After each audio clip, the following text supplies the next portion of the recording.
প্রিয় দর্শক, চ্যানেল 16 পক্ষ থেকে আপনাদের সবাইকে শুভেচ্ছা। তিনটি বিষয় নিয়ে কথা বলতে চাই, অর্থাৎ তিনজনকে নিয়ে। তিনজনের মধ্যে একজন হচ্ছেন এনসিপির অন্যতম নেতা ডাক্তার তাসনিম জারা। দ্বিতীয়জন হচ্ছেন সারা বাংলাদেশের যিনি সর্বোচ্চ নেতা, তিনি হচ্ছেন ডক্টর মোহাম্মদ ইউনূস। তৃতীয় হচ্ছেন এনসিপির সদস্য সচিব আক্তার হোসেন। তারা তিনজনই এখন যুক্তরাষ্ট্রে রয়েছেন। প্রথম কথা হচ্ছে ডাক্তার তাসনিম জারা। আমাকে একটা প্রশ্ন করলো একজন যে, ভাই, তাসনিম জারার পারিবারিক অবস্থান কি? ওনার ছেলে সন্তান বা কন্যা সন্তান কি অবস্থা? হাজব্যান্ড? আমি বললাম, হ্যাঁ, হাজব্যান্ড আছে, উনিও এনসিপির নেতা। তো বললো যে, ওনার সন্তান সন্ততি সম্পর্কে আপনার কোনো ধারণা আছে নাকি? আমি বললাম না, আমি একটু চিন্তায় পড়ে গেলাম। তো সেই ভদ্রলোক বলল যে, তাসনিম জারার তো 8-10 বছর হয়েছে, বিয়ে হয়েছে, এর মধ্যে একটা সন্তান আসা উচিত। আমি দেখলাম যে উনি তাসনিম জারাকে নিয়ে উদ্বিগ্ন, চিন্তিত। তখন আমারও মনে হলো, হ্যাঁ, 8-10 বছর বিয়ে হয়েছে, এই অবস্থায় তাসনিম জারার কোনো সন্তান সন্ততি আছে কি না আসলে আমিও তো জানি না। এই অবস্থায় এই বয়সে থাকা উচিত। 20-25 বছরের মধ্যে যদি সন্তান হয়, সেই সন্তান সুস্থ স্বাভাবিক হবে, ভালো হবে, থাকাই তো উচিত। এখন ওই ভদ্রলোক বলল যে, তাসনিম জারা বা তাসনিম জারার হাজব্যান্ডের কোনো সমস্যা আছে কি না? আমি বললাম, সেটা আমি বলতে পারবো না। আবার সেই বলল যে, একসময় এরশাদের সময় হুজুর সাইদাবাদী ছিল, তিনি সন্তান দিতে পারতেন, তার কাছে যেই আর্জি নিয়ে যেত তিনি সন্তানের ব্যবস্থা করে ফেলতেন।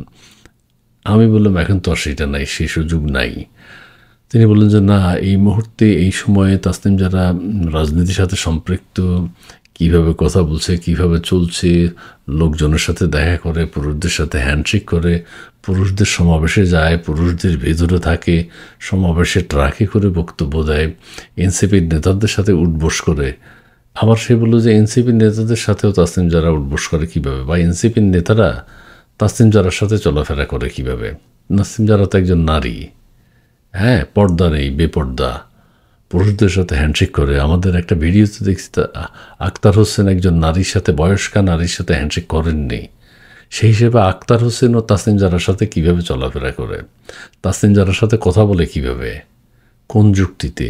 হ্যাঁ, এটি তো নিষেধ, হাত লাগানোই নিষেধ। তাকানো, কথা বলা, একসাথে বসে মিটিং করা, একসাথে সভা সমাবেশ করা, এটা তো যায় না।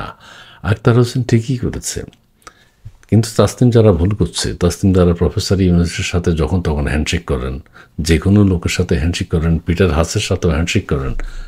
এটা শোভা পায় না, এই মুহূর্তে তিনি এটা করতে পারেন না। আর এইভাবে যারা বেপর্দায় চলাফেরা করে, পুরুষদের সাথে মেলামেশা করে, যেখানে সেখানে যায়, এই যে আমেরিকায় চলে গেছে, তার হাজব্যান্ড কি গেছে সেখানে? যায় নাই। তার কোনো সন্তান কি না? সন্তান তো নেই। তার আত্মীয় স্বজন কেউ গেছে? যায় নাই। আক্তার হোসেনের সাথে গেছে।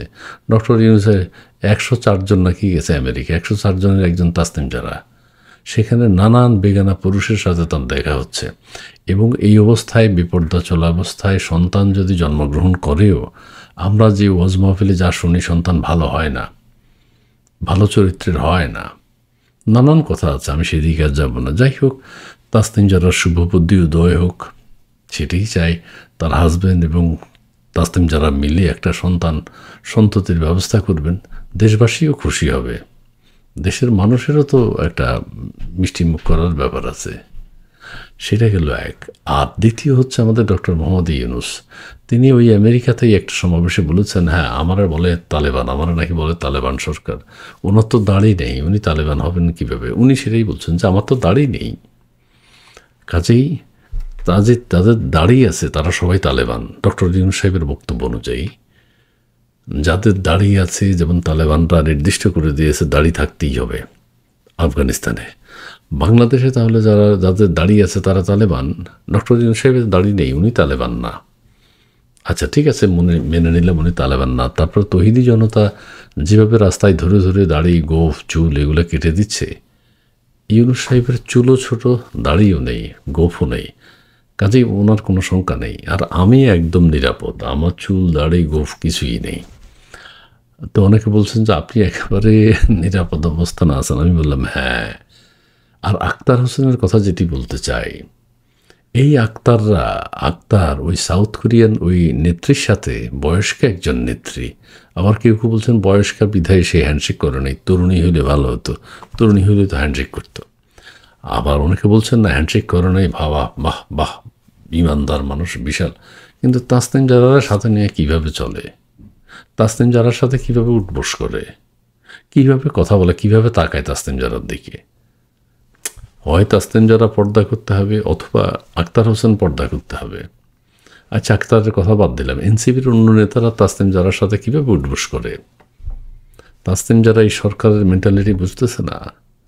তাসনিম যারা ডাক্তারি বিদ্যায় পড়াশোনা করেছে, বিদেশে পড়াশোনা করেছে, কত পুরুষদের সাথে কথা বলেছে, কীভাবে যে কী হবে আমরা চিন্তিত। অথচ তাসনিম জারার কোনো চিন্তা নেই, আক্তার হোসেনেরও কোনো চিন্তা নেই। আক্তারকেও তো ভাবতে হবে, আক্তার তো বোরকা পড়তে হবে, আক্তারকে যাতে কেউ না দেখে। আক্তার যে সমাবেশগুলোতে গেছে, যে আমেরিকায় চলে গেছে, আমেরিকায় যাইয়া ওখানে নারী পুরুষদের সাথে মেলামেশা করতেছে, এটা তো যায় না। কীভাবে বুঝলাম? আক্তার হোসেন তো ওই নারীর সাথে হ্যান্ডশেকই করতে চায়নি, হ্যান্ডশেক করেনি।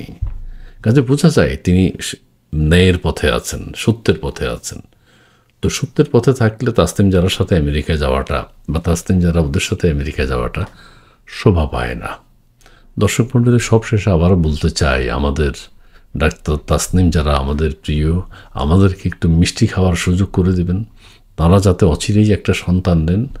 8-10 বছর হয়ে গেছে, তাসনিম জারা সন্তান হলে সে শিক্ষিত আদর্শ মানুষ, এখন আদর্শ মানুষ হবে কি না পর্দা তো করছে না।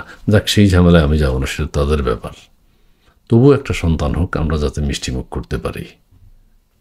ধন্যবাদ।